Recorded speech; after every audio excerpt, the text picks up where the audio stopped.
Nesse vídeo eu vou falar do documentário sobre a volta da ginasta Simone Biles, fazendo um paralelo com o que a gente passa num burnout, tanto na queda quanto na cura. Porque nem todo mundo entende como é possível se curar de um burnout, essencialmente porque nos ensinam a seguir em frente e aguentar firme, mesmo quando seguir em frente e aguentar firme foi exatamente o que nos adoeceu.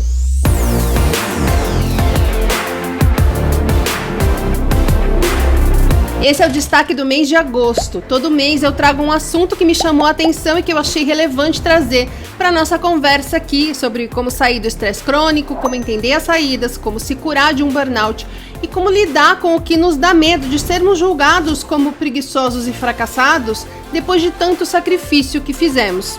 Meu nome é Roberta Caruzzi e esse é o canal Burnoutados S.A. Tem também um canal de aulas, um podcast, meu Instagram, livros e aulões para te ajudar nesse caminho de cura e todos os links estão aqui no descritivo. Eu assisti ao documentário O Retorno de Simone Biles, que por enquanto tem 2 episódios na Netflix. Por enquanto, porque vai ter mais pelo menos um, contando como foi o retorno dela a uma Olimpíada, que foi gravado em Paris e deve estar sendo preparado para lançarem logo logo. E me chamou a atenção como o caminho que ela passou e que ela mostra ali com muita honestidade tem absolutamente tudo a ver com o caminho de uma pessoa que burnouta.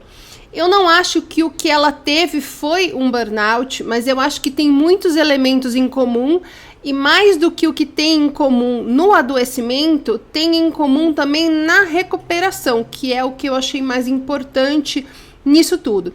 Principalmente porque o entendimento que as pessoas têm a respeito de se recuperar de um burnout é muito diferente da realidade. Eu não vou me aprofundar nesse ponto aqui, nesse vídeo, porque o vídeo de domingo que vem é justamente sobre isso. Como foi essa trajetória dela até o twist que ela teve? Twist é como chamam na ginástica artística, e a gente aprende isso no documentário, um fenômeno que pode ocorrer em que o atleta perde a noção de espaço durante uma acrobacia. O problema disso é que a gente está falando de pessoas voando de cabeça para baixo, né? Ou seja, é uma ameaça real à vida do atleta se ele insistir em seguir em frente. Eu vou deixar aqui o pitaco em que eu falei da história da Helena Muquina, uma ginasta que acabou ficando tetraplégica ao cair errado num treino de salto mortal. O que ela sofreu não foi um twist. Ela sim estava em burnout, mas as consequências são tão trágicas uma quanto outra no reino das possibilidades. Gente, esse barulho aqui nós vamos ter que lidar com ele, tá? Vamos ignorar que é uma obra no prédio do lado. Bom, primeiro nós estamos falando aqui de um contexto cultural que por si só já é adoecedor. A gente vê no documentário como esse universo da ginástica artística, quando visto de dentro, é incrivelmente massacrante. Nós estamos falando de técnicos que proíbem as atletas de tomar água, que humilham as meninas a respeito dos seus corpos, que manipulam, que abusam moral e sexualmente. São meninas, em sua grande maioria, de famílias disfuncionais, que vêm de infâncias de negligência, muito novinhas e por esse cenário muito vulneráveis. A Simone morava com a mãe, que era usuária, e os seus 3 irmãos, até que por a mãe não ter a menor condição mais de oferecer segurança e saúde para os filhos, eles acabaram sendo enviados para lares adotivos temporários. E depois de uns 2 anos mais ou menos, ela e a irmã foram adotadas pelo avô materno e a sua nova esposa, a quem ela chama de pai e mãe, e os outros 2 irmãos foram adotados por uma irmã desse avô. É um ambiente, pela cultura dos treinadores, que na sua maioria vem da Rússia, da Romênia, esses que proíbem de beber água, que pesam as meninas 4 vezes por dia, e pela cultura americana, em que não importa o que está acontecendo com você. 1, o show tem que continuar. 2, você precisa vencer. Não é que é legal você vencer, você precisa vencer. Senão você vai ser considerado não apenas um fracasso, mas uma decepção para todo um país. Não pode chorar, não pode perder, você tem a obrigação de ser o melhor de todos. E não pode falar o que tá ruim, não pode reclamar, não pode acusar quem tá te fazendo mal, porque você vai ser retirado da equipe e de todas as competições e a sua carreira vai terminar por aí. E vamos entender aqui qual é o contexto do nosso burnout, o meu e o seu. Nós estamos numa cultura em que a gente nasce com o sarrafo ou muito lá em cima ou em lugar nenhum. Ou seja, ou a pessoa nasce com privilégios e por isso mesmo é obrigada a mostrar que faz jus a todas as oportunidades, sendo a melhor da família, o primeiro lugar na faculdade, aquele que tem mais títulos e certificados no seu grupo social, que tem o melhor cargo, mais status, mais poder, etc. Ou a pessoa nasce sem privilégios e então é ensinada que ela não vai conseguir nada se não for rica e ou famosa. E para conseguir tanto uma coisa quanto outra, vale tudo. Sempre focados no que as pessoas estão achando de nós. Se estamos correspondendo aos padrões, se estamos correspondendo às expectativas. Por estarmos focados na opinião das pessoas sobre nós e não no nosso bem-estar, na nossa saúde ou nossa felicidade, é que a gente tentou aguentar firme e nunca desistir. Sempre produzindo mais e sendo útil a todos, nos colocando no fim da nossa lista de prioridades, focando toda a nossa energia e nosso tempo em conseguir chegar lá, em ser um vencedor. E por o nosso foco estar no externo é que também a gente se deixa ser manipulados e abusados. Afinal, quanto mais a gente desconhece a nossa essência, o nosso valor, a nossa força, coisa a que só temos acesso se a gente parar de olhar para fora e começar a olhar para dentro, menos a gente acredita que possa sair desses ambientes, amizades e relacionamentos tóxicos. Então a gente fica lá aguentando firme, sem desistir, para mostrar que nós somos vencedores. E temos aquele emprego, e estamos naquele casamento, e temos aquelas fotos para mostrar nas redes sociais. E sem reclamar, para não se queimar no mercado, para não ficar marcado entre os amigos, para não acabar sendo excluído dos grupos sociais. Tanto a Simone Biles quanto eu e você perdemos o prazer em fazer aquele trabalho que a gente tanto amava fazer. Perdemos o tesão em levantar da cama para viver o nosso propósito, ou o que a gente entendia como sendo o nosso propósito, e passamos, nós e ela, a simplesmente cumprir tabela. A gente ia para o trabalho, dava o nosso melhor, focados em acabar o dia, ir embora para casa, em chegar às férias, e na hora de dormir, no final de semana, para esquecer um pouco aquele massacre moral em que a nossa vida tinha se transformado. A Simone Biles teve também uma passagem muito trágica, já que ela foi uma das 500 ginastas abusadas sexualmente por um médico da equipe americana que se aproveitava da inexperiência, da pouca idade, da vulnerabilidade e da total falta de consciência da própria força e merecimento daquelas meninas. Ela foi uma das vítimas, inclusive, que falou no julgamento dele. Então, olha como as coisas vão se somando e o peso que a gente vai carregando nas costas vai aumentando. E a gente lá fingindo que tá tudo bem, aguentando firme, sem desistir, mostrando como a gente merece o aplauso de todos. Afinal, a gente está se esforçando ao máximo, trabalhando pelo nosso sucesso para não decepcionar ninguém, para não sermos julgados negativamente. E no meio disso tudo, teve a pandemia. E nas Olimpíadas de Tóquio, a Simone ainda teve que lidar com o confinamento fora do tatame e lá no ginásio, não tendo torcida e estando longe da família. Inclusive, uma das cenas mais emocionantes do documentário, na minha opinião, é a mãe dela falando: poxa, eu tranço o cabelo dela antes de todas as provas, mesmo sabendo que ela é uma adulta, que ela pode trançar o cabelo dela sozinha. Mas é pelo contato, pela conexão de nós duas naquele momento. E em Tóquio, pela primeira vez, elas ficaram longe e a mãe não trançou os cabelos dela antes dela ir para a competição. A Simone chegou em Tóquio carregando todo esse contexto debaixo de uma mega pressão para ganhar muitas medalhas. Era o tempo inteiro, gente, ela dando entrevista, a TV falando dela, a internet falando dela, todo mundo falando dela, uma mega expectativa geral e uma autocobrança dela em corresponder a tanta expectativa, porque é isso que culturalmente a gente faz. Nenhum de nós, nem aqui e nem nos Estados Unidos, aprendemos a olhar para nós mesmos, a ouvir o nosso corpo, a priorizar a nossa saúde ou o nosso bem-estar.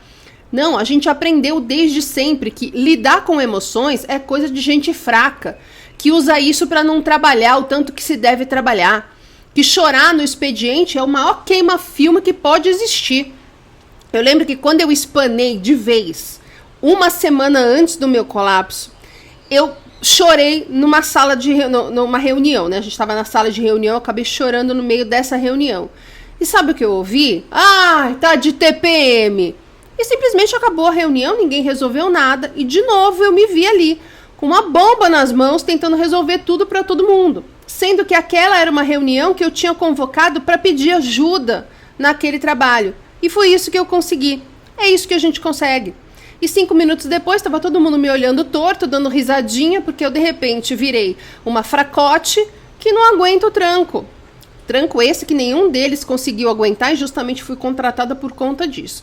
E eu sei que isso aconteceu com você também de alguma forma, que pode não ser igual a essa, mas que é muito parecida, que tem a mesma angústia no nosso coração. Então a Simone teve o twist no aquecimento, finge na primeira apresentação que ela ia fazer na Olimpíada de Tóquio, fingiu que estava tudo bem, que não tinha acontecido nada, e esse twist se repetiu quando ela foi fazer o salto valendo nota da apresentação. Ela percebeu o perigo, ainda bem, teve a inteligência de se retirar da competição, de desistir ali de competir. E foi muito difícil para mim assistir a essa hora do documentário, porque quando eu saí de uma outra agência, 23h59 eu era a fodalhaça e meia-noite eu era a incompetente, ridícula, que não tinha talento nenhum, que enganei todo mundo, que era um engodo. Fizeram uma reunião para falar mal de mim quando a minha cadeira não tinha nem esfriado ainda depois de eu ser demitida. Foi uma das coisas mais difíceis para mim de lidar nos últimos, 20 anos da minha vida. É claro que quando a gente está falando da Simone Biles, a coisa toma uma proporção astronômica. Então, se 23h59 ela era a super-humana que ia ganhar todas as dezenas de medalhas de ouro e levar os Estados Unidos a todos os pódios, meia-noite ela era a arregona, que tinha desistido, que tinha abandonado a equipe, que tinha deixado um país inteiro na mão. E ela ouviu o que a gente ouve no burnout. Ah, é mimimi. Ah, ela não estava afim, aí escolheu parar, deixou todo mundo na mão, foi embora. Ah, porque ela amarelou. Ah, porque no fundo é uma preguiçosa, a gente não pode contar com ela. Trouxeram de novo para a internet um vídeo de uma ginasta americana que nos anos 80 competiu com o pé machucado. Durante a competição ela machucou o pé e mesmo com o pé machucado ela seguiu fazendo os saltos. A menina ia mancando para o lugar onde ela começaria a corrida para o salto, aí ela correu, fez o salto. Quando bateu o pé no chão, ela já desmoronou, aos prantos, com a perna toda arrebentada por dentro e ovacionada pelo país inteiro. Porque aquela cena é a representação mais pura dessa cultura do aguentar firme, do olhar só para fora, do corresponder às expectativas, sem se preocupar com o preço que você tem que pagar por aquilo. Trouxeram essa cena de volta só para falar, olha aí, a Simone nem machucada tava e arregou. Olha aí, era isso que essa moça fez que a Simone tinha que ter feito. E o documentário traz um ponto que hoje a gente consegue entender. Mas talvez só quem, como a gente, já teve a sua dor emocional tratada como frescura, né? Apenas por ninguém estar vendo um impedimento físico para a gente performar como sempre fez, que é o fato daquela menina nos anos 80 que não podia ter continuado em frente, gente. Que não deveria ter tentado aguentar firme sem desistir. Mas como eu sempre falo, nada do que é cultural muda rapidamente. É em ritmo de lesma manca com pressão baixa que as pessoas muito aos pouquinhos vão se dando conta de que foi a Simone, entre as duas, quem tomou a decisão certa. Mas obviamente ela foi massacrada pelo mundo inteiro. E é óbvio que, como nós, ela sentiu muita vergonha. Ela sentiu que ela estava presa num corpo que não funcionava, que não obedecia os comandos da mente dela, sem entender o que raio estava acontecendo, para onde ela precisava ir, que procura ela tinha que ajudar. E ela também se fez uma pergunta que eu me fiz e que eu ouço de muitos burnoutados. Pô, mas tinha que ser justo agora? Justo agora que nós estamos na Olimpíada? Justo agora que falta tão pouco para eu ser promovido? Justo agora que eu consegui o cargo que eu queria? Justo agora que finalmente eu ia fazer uso das 8 férias que eu vendi, que eu deixei de tirar? E ela disse que ficava sentada no quarto, tem um quarto onde ela guarda as coisas das competições, né, dela, que ela ficava nesse quarto, assim, chorando. e perguntando, meu Deus, por que comigo? E quem de nós nunca fez isso, nunca perguntou isso para si mesmo e para Deus, que atire a primeira pedra? Inclusive, teve uma cena que me deu muita aflição, porque ela tem horror ao colã que ela estava vestindo quando ela caiu e aí decidiu sair da competição lá nas Olimpíadas de Tóquio, né?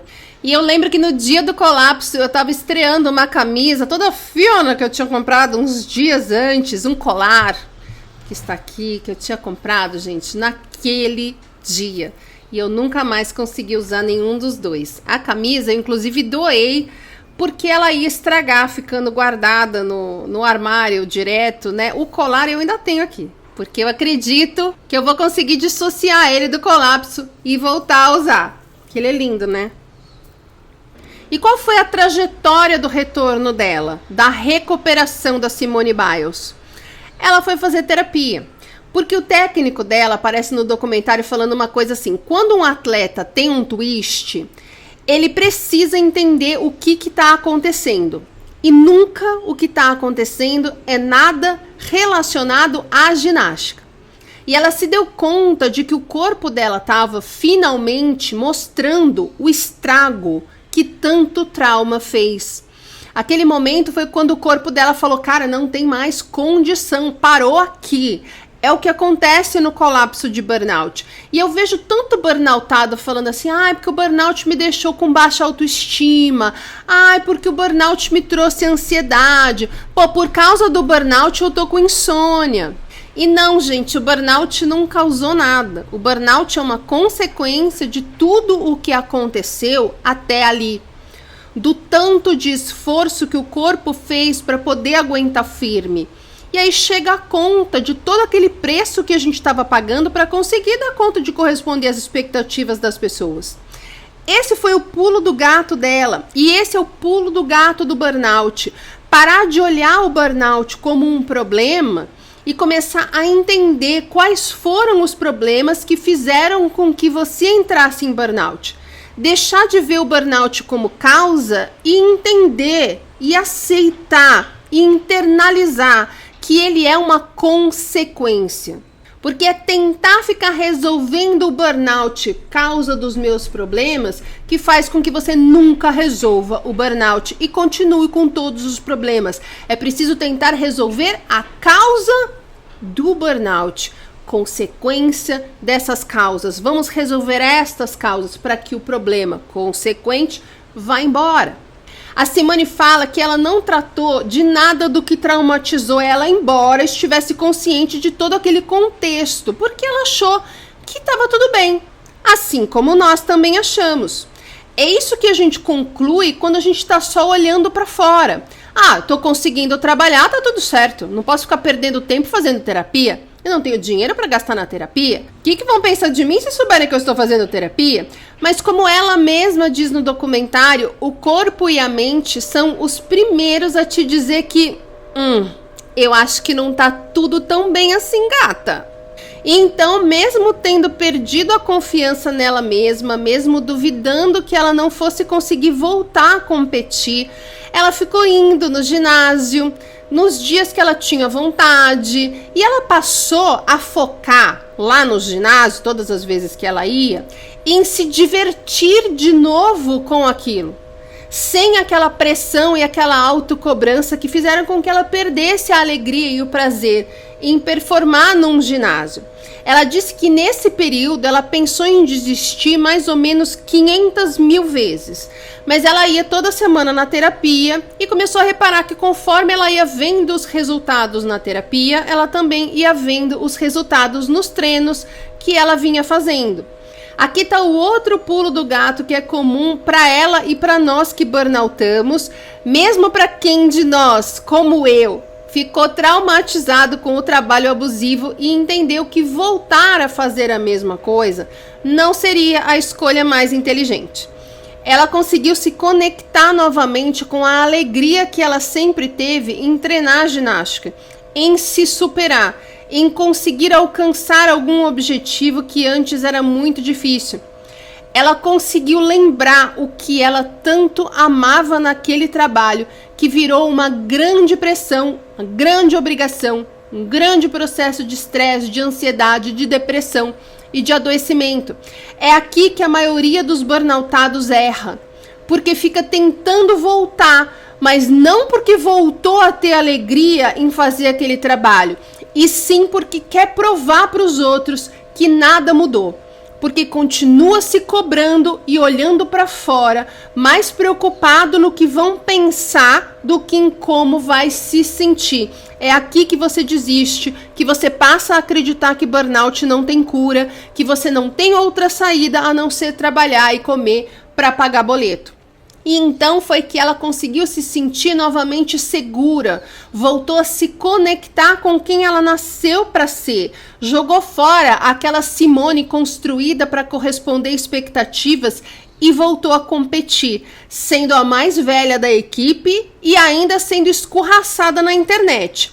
Mas agora, ciente do seu valor, da sua capacidade, do seu propósito e do seu sumo. Tem uma aula sobre sumo que é muito importante você ver e que eu vou deixar na tela final.